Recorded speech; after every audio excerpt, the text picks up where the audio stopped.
Good morning, good afternoon, good evening, good very evening to everyone who has joined. Thank you so much for joining. This is the Unboxing AI weekly webinar series by CARPL.ai. Every week, 11 a.m. Eastern, 8 a.m. Pacific, for Dr. Crues, who we are honored to have today with us on the webinar. Yes, this is CARPL.ai.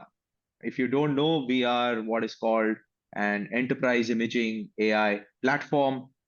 We have just today announced that we are now FDA cleared. So our viewer and integration layer, all of that is cleared by the FDA. We believe we are the first, AI marketplace player to get this. So yes, fairly proud of the team that got it. So yes, today is also a special day for us in that sense. And what makes it more special is that we have Dr. John Crues with us today. Thank you so much, Dr. Crues, for joining. Thank you It's for it's inviting me. truly an honor. I can't say it enough. Uh, I'm going to take the liberty of introducing you, Dr. Cruz. Uh, I hope this does justice, but essentially, for those who may not know, Dr. Cruz, he started his career in the 1980s at Cedar Sinai, where he was responsible for installing one of the first MRs on the West Coast, and then worked with Caltech on the first superconducting clinical MR scanner as well. So I'm assuming the first one was a permanent magnet. Uh, then, he initially focused on neuroimaging, as I'm sure most MR folks would have. And then he shifted towards the MSK side of things, conducted pioneering work on knee MR, wrote the first textbook on MR of the knee, and has published, I'm sure this information might be dated, but over 100 scientific papers on MSK, MR, and orthopedics and associated fields.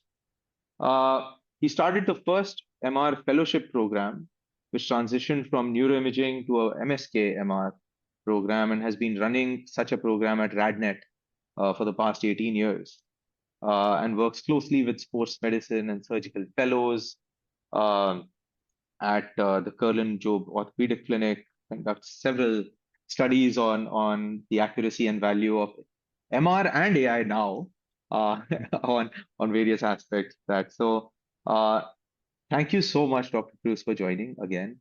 And we start off these webinars, as I mentioned, by asking this relatively fun question around while I'm sure none of this description that I have written here would be understandable by a 5-year-old, but if you were to tell a 5-year-old what it is that you do on a day-to-day basis, uh, how would you do so? First, let me thank you for inviting me for this. I think these seminars are very important because this is a very exciting area that's just starting in radiology.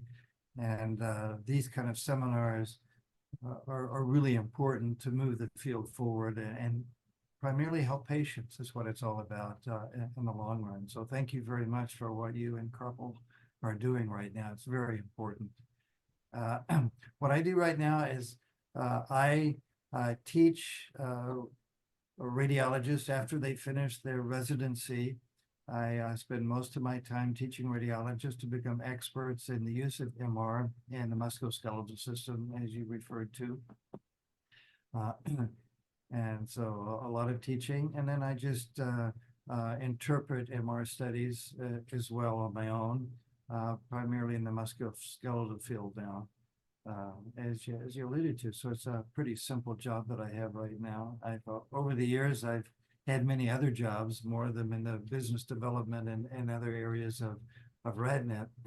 But now I'm just really focused on teaching and interpreting studies. How would you describe an MRI machine to a 5-year-old, Dr. Cruz? I'm curious. An MRI machine to a 5-year-old now. That's MRI is just a big machine that makes a lot of noise, that generates detailed images of the inside of the body, Yeah. so that we can see what's going on inside find out what the problems are, and hopefully treat it without actually opening up the body. Interesting. Nice. No, awesome. I'm going to use that with my 6-year-olds today. Uh, so Dr. Cruz, uh, you've seen the evolution of MR, over almost 40 years now, right? And uh, has it played out the way you imagined it would in the 80s, or is it a lot more? Is it a lot less? Or was it like a cycle where you initially thought something would, like, how, if you were to go back to the 1980s and think, project the future and then compare it to what has happened today in Yeah. MR, how would you do that comparison? Before I went into medical school, I was a MR physicist. Okay. And trained at Harvard and at the University of Illinois, and that was mostly spectroscopy. So when I got into medicine and I went into radiology because I heard that it may be an imaging tool in medicine. I really thought that it would be more, in the early days, we actually called it possible virtual biopsy. We really thought that the major information that we would get from MR would be doing spectroscopic analysis, that is biochemical analysis of specific locations within the body without having to do anything invasive. It turned out that just straight imaging was more important at that particular time, though there's some areas now where we're trying to get spectroscopy back in diagnosis. So that surprised me a little bit. And then early on, when we first started doing the initial studies on MR of the knee, I was skeptical, but as soon as our results came out and we saw that what we could see within the knee, I was immediately convinced that it was going to be revolutionary. And we published a few papers. We got a lot of negative feedback from established radiologists who thought that MR would be just an expensive way to replace arthrography of the knee, X-ray arthrography, but we could see right away that it was going to be much more. And so very rapidly, I really thought that it was going to become a major tool that was really going to take over diagnosis. And quite frankly, I'm a little surprised that it's actually become the important tool that it is today, which actually it really is meeting the expectations that I thought and I was hoping that it would obtain. Interesting. So you said that, if I got it correctly, the expectation was that spectroscopy would be the actual use case, and maybe anatomic imaging lesser so. Yes, And of course, today, like, it is all about anatomic imaging. So, that's right. and there were naysayers for anatomic imaging because there was already another way of doing it, That's right. probably. And there was no other way of doing like what spectroscopy would have done. So that's why, very Right. interesting, right? And okay, and and if you were to kind of extrapolate that thinking to AI, of course, which is the subject of our discussion today. Where in that journey do you think AI is today? And do you think like Uh, something similar would happen, that we are thinking that AI is going to do, X, but in reality, it'll end up doing Y? That, like, do you see that pan out? And have you seen that in other modalities as well? Like, ultrasound is now again becoming big for MSK. So I don't know, like, do you think, I think you can see it in a lot of areas. Early on, when you're just getting information and you don't have the information, you really don't know where it's going to go. You have ideas, and that directs your research.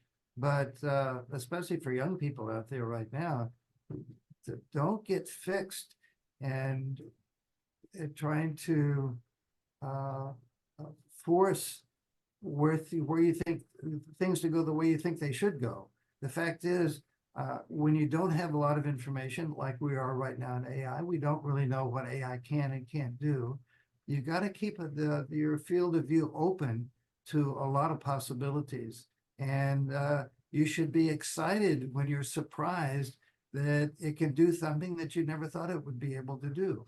And you need to take the data and run with the data so that you can maximize your own possibilities in the field, and also maximize the value that AI will have for people.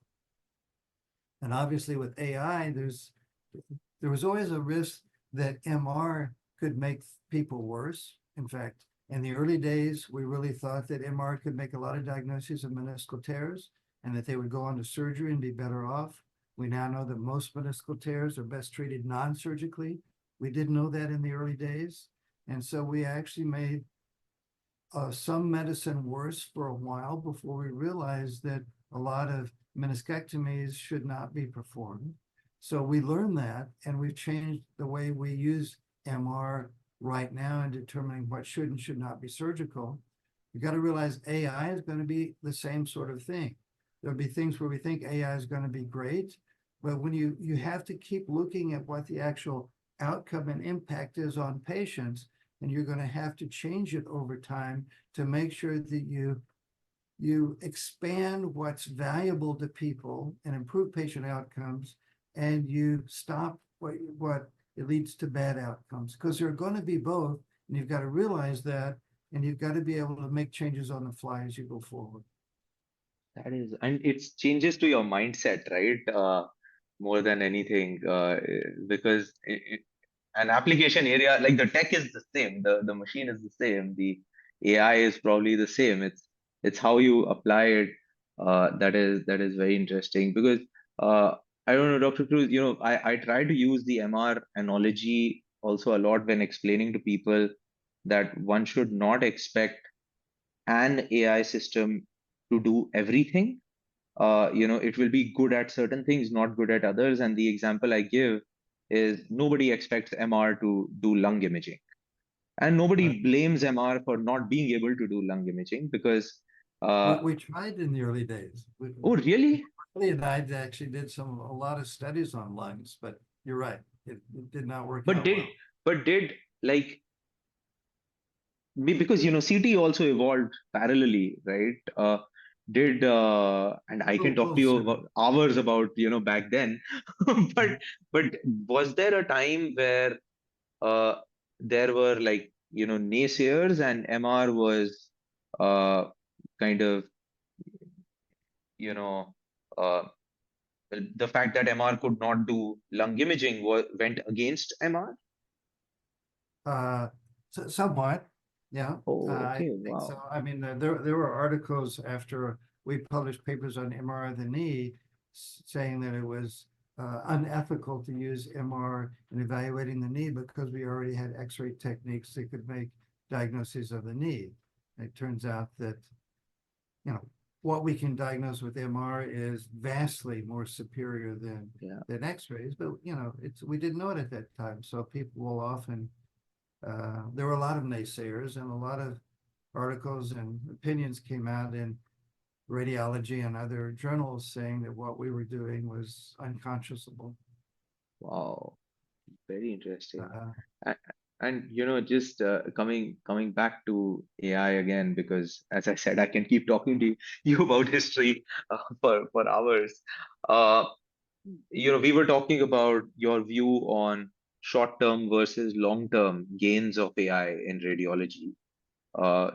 For the benefit of the audience, like, would love to hear, where you see low-hanging fruit today in yes. terms of AI. RadNet, of course, is a pioneer in AI itself, having invested heavily in it and now having possibly the most talented team on the planet as well, running your AI division. So uh, Thank you. Thank you for saying that.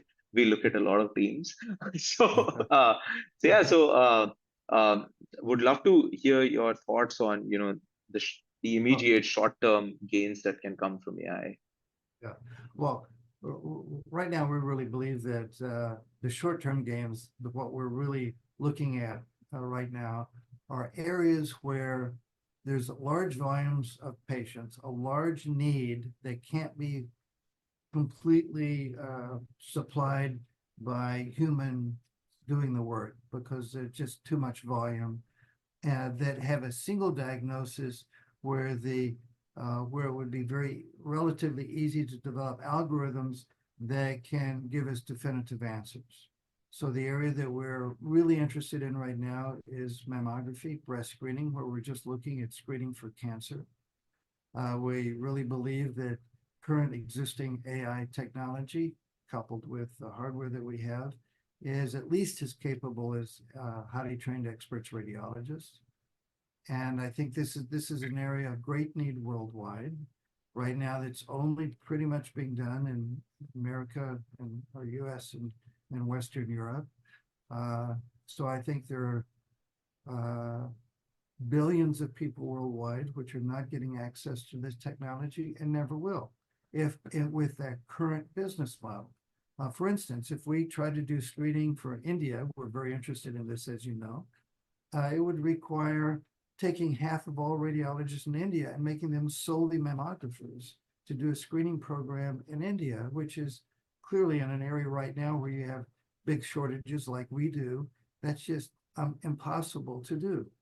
So I'm now quite confident that screening mammography can be completely interpreted by AI, by existing AI, and that we should be developing models going forward which markedly decrease the cost for patients and allow access where patients get immediate answers when they go in due to AI giving them an immediate report. And those 15%, 10 to 15% of patients who have non-negative studies would then go in for a diagnostic mammogram, have radiologists involved at that stage, and then be picked up early when it's very inexpensive and very effective to treat breast cancer. And that could markedly expand screening to the world and markedly decrease the cost of care of the patients, because it is markedly less expensive and more effective to treat a patient with early disease than with advanced disease. Yeah. So that is, it's incredible. And also, Dr. Crues, we're seeing that play out in the tuberculosis screening market. Most TB screening using X-ray is now happening by AI. The WHO also came out with guidelines that said that in areas where radiologists are not available, it is okay to use AI as a primary triaging mechanism.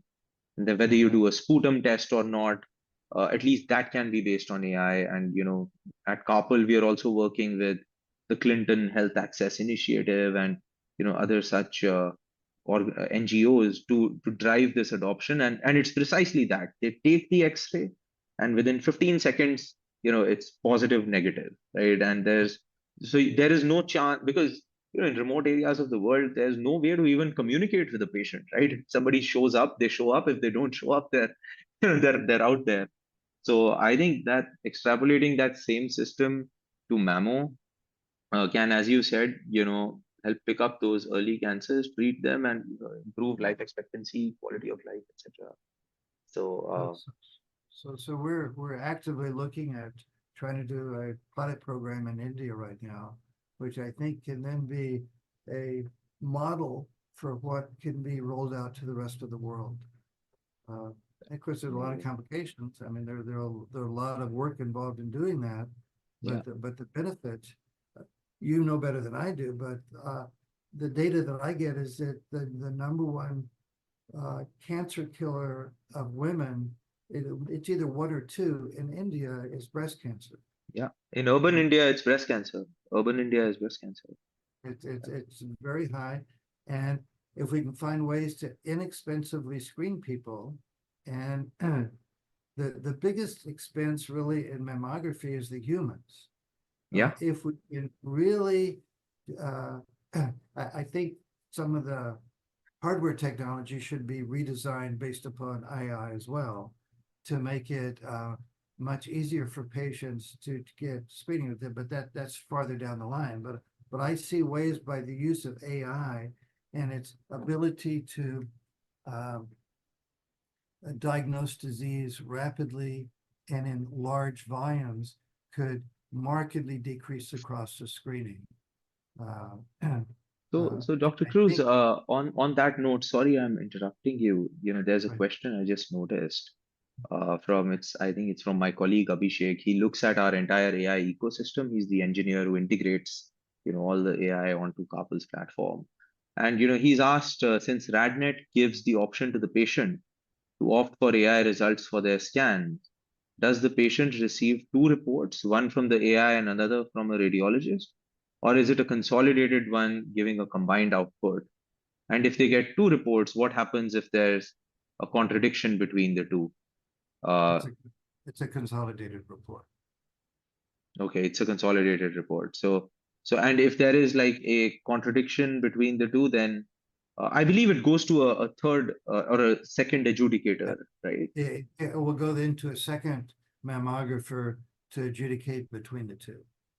Right. Got it. And you feel that the consolidated report, so then there is no preliminary report that is issued to the patient, right? Correct. It's just the final one that goes. That's Okay, right. that makes it pretty easy and straightforward. Nice. Which and part of that whole system is based upon the regulatory requirements in the United States and Western Mhm. Europe, which I think, I'm a big fan of regulation. I think it's very important. I think we can see what happens. Look at Boeing, for instance, and the quality control that's dropped at Boeing uh, based upon lack of oversight in large part by regulators. So I think in areas that are really important like this, regulation is key and important. But it's very hard for regulators to move when to be effective when the technology is changing so rapidly. So it's a struggle for everyone. But I think this is an area where right now the current technology with AI is so good that it really should be rolled out worldwide in a much less expensive way, using AI as the sole reader for screening mammography, Yeah. and have radiologists only involved when it's positive and they have to do diagnostic studies. And I think this can allow uh, mammography to extend to another 4 billion people on the earth. That will never happen if we keep the US model, which is so expensive. I understand. No, that is actually, uh, I think, one key takeaway from this is that one should start working on that from a public health perspective. Just, leading into the last few minutes of the session, Dr. Cruz, you are, you described yourself as an educationist, right? And as somebody who now primarily teaches people the nuances of MR. Uh, and we did briefly touch on, ways in which one can learn about AI and uh, consume that information. Like, what is the role of education, and especially from the point of view of folks entering into residency now, or folks who've just come out of residency, or even engineers who are looking at coming into the field of healthcare AI in general. Uh, what are some nuggets, what is some guidance that you would, some guiding principles that they can adhere to as, they embark on these journeys? That's a hard question, and I don't really know that I have the answer to it like you might like. I think there are a lot of different educational opportunities out there.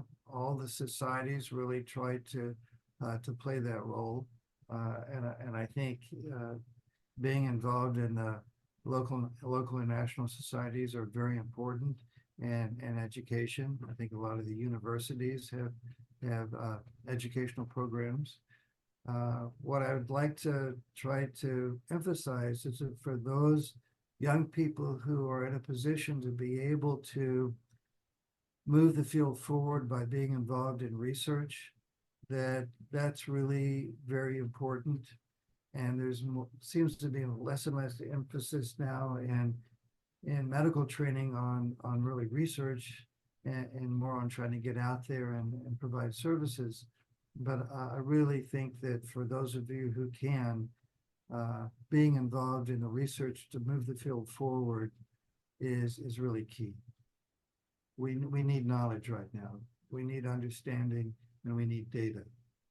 Interesting. So, and like, as uh, as one tactically thinks of it. So folk, there's often people who are in private practice, uh, but still want to learn about these, the newer applications. Like, people do observerships, for example, right? They come, they spend, a week, 2 weeks, etc. Do you suggest like something like that? Are those Right. kind of modes of learning? Well, I think that's very, very valuable. As you know, I've been doing that for over 2 decades. We have a lot of visiting radiologists from around the world that come here. As I've gotten older, I kind of cut back a little bit, but I think those are very important. Uh, I, uh, I think universities should be more involved in doing that. I think it's a very important area. Uh, Got it. uh, So, in closing, Dr. Cruz, there's a question I tried my hand at answering it by typing it out, but maybe the quintessential question that always pops up. This is an anonymous attendee. Will AI really replace radiologists? Uh, uh, uh, I think there is going to be, in many areas, not just radiology, many areas, medicine and outside of medicine, uh, the way in which humans interact with AI is going to change a lot over the next few decades. I think it's going to be a key element in almost all professions, certainly in radiology. I think it will change radiology. I think what we have to do is make sure it changes it for the better, not the worse. It could do both. But the way I see it going forward is it's going to take a lot of the monotony and boredom out of radiology, and that will go to AI. The more interesting areas and the actual personal interaction between what the imaging data shows and what the patient, how the patient should be treated, which is to me the most interesting part of radiology. I think that will still primarily be in the hands of the radiologist. So I think what it's going to do is make radiology a much more interesting and fun uh, field going forward, because a lot of the boring stuff that I don't like to do will be taken over by AI. So to me, I mean, it was very great being a young radiologist in the early days of MR. That was very exciting for me. If I were a radiologist, I'd be more excited right now, because a lot of what I wouldn't want to do as a radiologist is going to be done by AI. And the things that I really like to do is going to be directed more toward the radiologist. So I think it's up to us and younger people going forward to make sure that it makes it better and not worse. And I think that's going to happen. last minute and last question. This is from Dr. Anjali Agarwal from Teleradiology Solutions. She's asked, the younger generation of radiologists and subsequently the older ones might lose a feel for the normal spectrum when all normals are read by AI, potentially increasing, false positives. Would love your thoughts. Closing thoughts. Well, that is part of a whole spectrum of things that will change as we go forward. Uh, but I I think the role of the radiologist will change, so that uh, that will actually become less and less important as we go forward. And it's going to be that the way I see it is the AI is probably going to be much better at defining subtle changes on imaging studies than humans ever have been, and will ever would be. The radiologist's role then is really going to be like the conductor of an orchestra, and he's going to use all of the different pieces available to him, which is AI, like a conductor would all the pieces of the orchestra, to come out with the best possible outcome for patients. When an orchestra would be the best possible outcome for for the symphony that's being played. I That's think the role I see the yeah, radiologist. that's a beautiful way to end the session. Radiologists are like the conductor of an orchestra, and maybe the patient is at the center of that symphony, right? So thank you so much, everyone. Please join our LinkedIn community. There would be a link over there. Thank you so much, Dr. Cruz. I also know that you ardently attended every webinar until now, so thank you for that. And we hope you keep finding these valuable. And to everybody else, thank you so much. See you next week, same time. Thank you so Thank you. much, Dr. Cruz. Means a lot. Thank you. Thank you.